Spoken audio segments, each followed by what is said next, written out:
Kenapa harus ada pipa melingkar di belakang unit outdoor?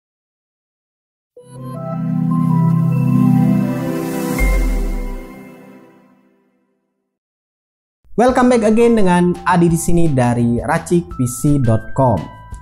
Ya, ini pertanyaan yang sederhana tapi sebenarnya sudah pernah admin jawab di video sebelumnya. Tapi ya mungkin aja beberapa dari kamu justru masuk ke video ini karena relate dengan pertanyaan kamu. Jadi kalau kamu perhatikan, apalagi buat kamu yang pasang AC-nya itu di kamar tidur, kemudian outdoor-nya itu cuman ya satu dinding ya, sebelahan aja. Kayak indoornya dipasang di dalam, terus outdoornya itu dinempel di dinding yang sama. Tapi kenapa teknisi AC itu nggak bikin pipanya itu, atau ya saluran pipanya itu dibikin pendek aja, tapi justru dibikin melingkar? Padahal kalau dilihat secara langsung, lihat kasat mata, ya kayak ngelihatnya itu kayak nggak rapi ya. Kenapa harus dibikin lingkaran-lingkaran? Kenapa nggak dibikin langsung aja, semisal panjang dari pipa AC itu umumnya 3 meter ya. Biasanya kalau beli AC itu dikasih 3 meter. Nah, kalau misal kita pasangannya itu di dinding yang sama, harusnya sih dibikin 1 meter atau 1,5 meter aja ya. Dibikin supaya lebih rapi, dari indoor langsung dibikin lurus pipanya keluar langsung nyatu ke outdoor. Tapi ya itu tadi dibikin melingkar dulu kayak admin. Ini contohnya. AC-nya tuh kepasang di atas, nah outdoornya itu di dinding yang sama tapi di luar aja. Tapi ya tadi tuh pipanya itu dibikin melingkar. Nah, setelah admin coba cari-cari tahu, ternyata tujuan untuk membuat lingkaran di belakangnya itu adalah untuk membuat perangkap oli.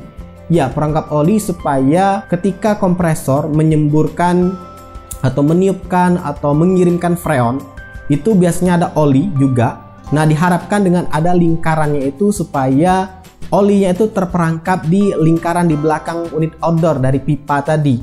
Sehingga ketika AC dimatikan, kemudian dinyalakan kembali, itu kompresor bisa nyedot oli kembali. Selain dari itu juga yang penting adalah supaya tekanan freon itu nggak langsung gede-gede masuk ke dalam indoor.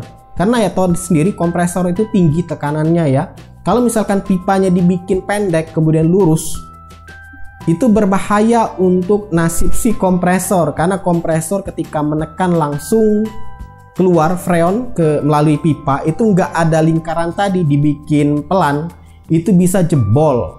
Dan itu banyak kejadian karena mungkin tujuannya estetik tadi sehingga diabaikan. Jadi awalnya itu mungkin AC-nya itu punya pipa 3 meter, tapi karena permintaan tuan rumah dibikin 1,5 aja, dibikin sependek mungkin supaya rapi.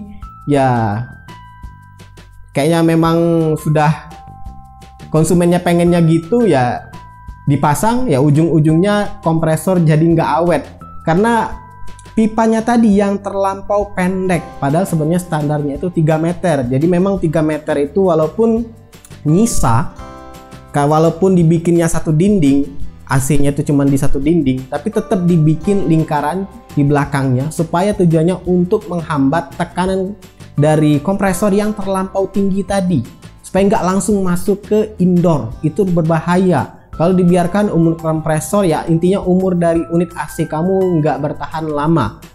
Dan ujung-ujungnya minta servis A, minta servis B, yang biasanya kena-kenanya itu bakal ke kompresor. Jadi buat kamu yang mau pasang unit AC, apalagi yang kasusnya seperti admin, hanya di satu dinding aja, yang kalau dilihat secara kasat mata itu dekat banget antara unit indoor dan outdoor, ya biarkan aja dipasangnya itu tetap 3 meter, nggak perlu dipotong. Nah, yang kelebihan dari pipanya itu bisa dibikin semacam lingkaran di belakangnya. Admin tak yakin sebenarnya teknisi AC itu jauh lebih ngerti ya soal ini, karena admin sendiri juga cari tahu kenapa mereka masang semacam itu, dibikin lingkaran di belakangnya. Padahal kalau dilihat kayak langsung aja dibikin lurus seperti itu. Ya, semoga video ini bermanfaat khususnya buat kamu yang sedang mau pasang AC, supaya AC-nya bisa digunakan dalam jangka waktu yang lama, nggak banyak masalah, nggak banyak penyakit, nggak banyak jajan juga. Silahkan like, subscribe, dan bagikan channel ini ke teman-teman kamu. See ya!